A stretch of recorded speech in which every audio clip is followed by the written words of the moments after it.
Overnight, there's escalating attacks between the United States and Iran as the fight for the control of the Strait of Hormuz continues and intensifies. There's a new analysis from CNN showing that the frequency of U.S. strikes, it is increasing and hitting deeper inside the country than before. Oil prices are on the rise after the fresh attacks for a second straight night. U.S. Central Command says it hit dozens of targets, part of its push to try to get Iran to stop attacking commercial ships in the Strait. Iran today is saying that it is going after U.S. military targets, claiming it hit a U.S. base in Bahrain. CNN has not been able to independently verify those reports. But Tehran is also vowing to not stop and promising to keep up strikes on U.S. allies in the region. Yes, raising the question once again of what ceasefire? CNN's Betsy Klein, live from the White House with the very latest on this. Betsy, what are you hearing from there this morning? I think it's a big question of does this continue to intensify now for a third day?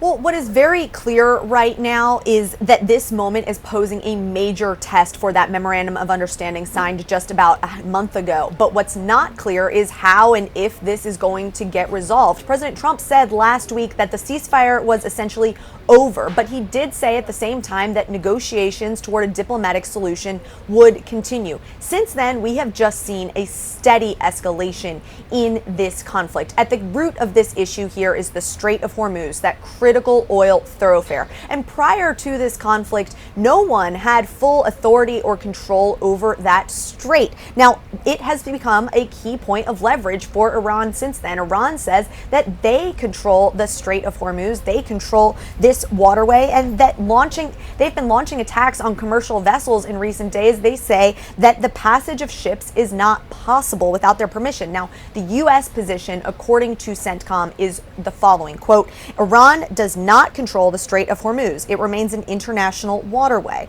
U.S. forces are positioned and prepared to keep it that way. Now, we saw overnight, Saturday into Sunday, as the U.S. launched strikes on dozens of Iranian military targets after they say that Iran targeted one of those commercial shipping vessels. Then the U.S. launching another round of strikes overnight, both aerial and sea drones. Now, Iran has subsequently retaliated with attacks on U.S. military bases in Gulf countries. But as we think about a path forward, the White House view here is that there is a division amongst Iranian leadership. There are the moderates who believe that there should be a diplomatic path forward, and there are the hardliners which say that Iran shouldn't have agreed to this memorandum of understanding in the first place. Now, critically, oil prices are continuing to rise after a brief reprieve, up about 10 cents in the last week or so. The price of crude oil about 3% up. So the midterm elections just about 4 months away. This all weighing on President Trump as he weighs his path forward, Kate.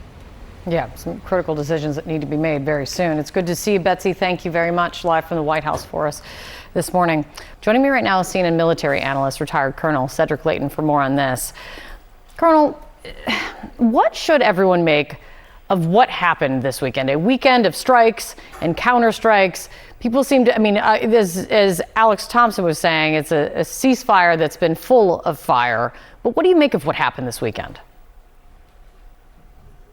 Yeah, good morning, Kate. Well, Alex is exactly right. It's a ceasefire by any other name is not what we're seeing here. And, you're looking at this in a way that, clearly points to an intensification of U.S. efforts to really prevent the Iranians from closing down the Strait of Hormuz. So basically what's at stake here, what we've got is really a possible change in the whole precedent that you see when it comes to the law of the sea, which is you need to have open waterways that are free, from a navigation standpoint. And the Strait of Hormuz is a prime example of that. There are other choke points around the world, but this one is a very critical one because, as we famously talk about 20% pre-war, about 20% of the world's oil goes through the Strait of Hormuz on its way to its final destination.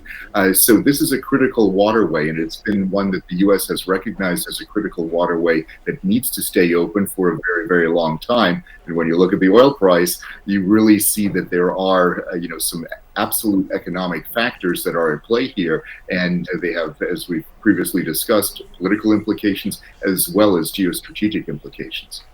CENTCOM also said that the U.S. used one-way attack aerial drones, one-way attack sea drones for the first time now in this war. What does that indicate to you?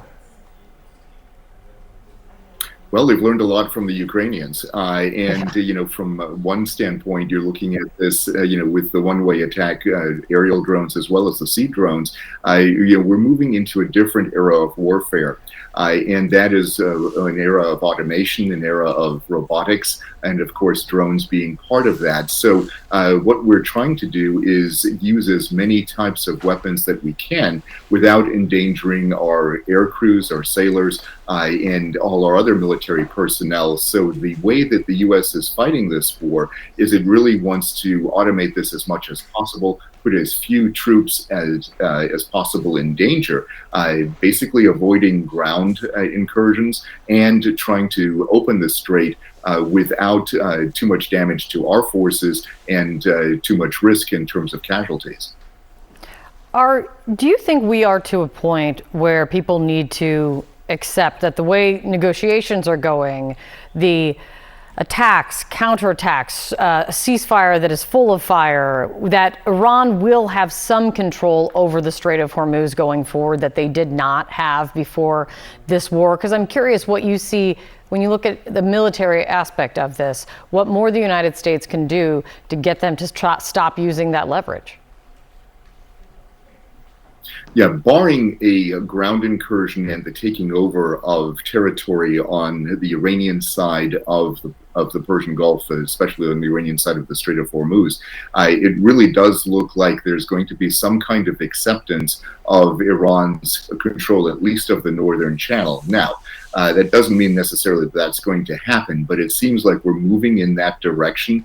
And if we do move in that direction, that could have grave economic implications for other areas, the Strait of Malacca around Singapore. You've got choke points in the South China Sea. So this is a critical area right here, and this will set a precedent for years to come. For the globe. Colonel, it's great to see you. Thank you so much. Yeah. An unwelcome sight right here. You can see oil prices on the rise. Pretty significant jumps overnight after the U.S. and Iran traded a new round of strikes. Iran has declared the Strait of Hormuz closed.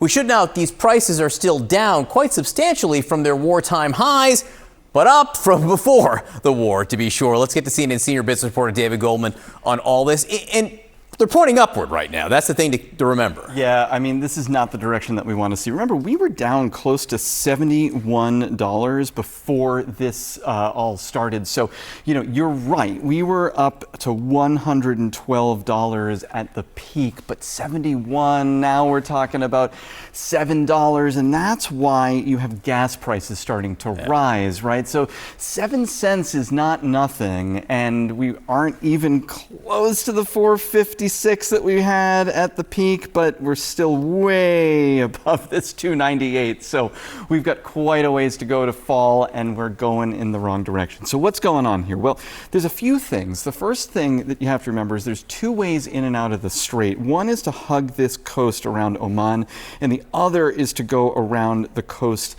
of Iran. And Iran really doesn't like it when you hug the Omanian coast, because that's the route that they can't charge tolls on eventually. They can't register you. They want you going in and out of the coast around their coast. So what did they do? Well, they started firing at ships. And so the CENTCOM said on Saturday, well, they've violated the terms of the Memorandum of Understanding. Remember, that's what the president negotiated about 3 weeks ago, and they are out of order. Well, okay, so what does Iran do? They said, well, the strait's closed. Then there's this change of tune, right? No, the strait is open to all vessels. Traffic is flowing. Is it? Well, not really. So we had, on a normal day, we had around 100 vessels that were transiting the strait. We were down to 21 over the weekend, and that's the entire weekend. That's not just one day. We had 0 coming into the strait. That means that all of the oil that's trying to get out, it can't go anywhere because it can't get on a ship. So what does all of this mean for Iran? Well, they're still getting their oil out, 1.3 million barrels per day. That is down from June, certainly, but it is still a lot of oil coming out of the strait for the guys that we don't want the oil coming out from. So you can certainly see the situation is not what the United States wants, not what the United States thought or tried to negotiate the Memorandum of Understanding. Of course, Iran has a much different view of what that MOU stands for. David Goldman, Zara the Telestrator, thank you. Thank you for laying this out so well this morning. Anytime.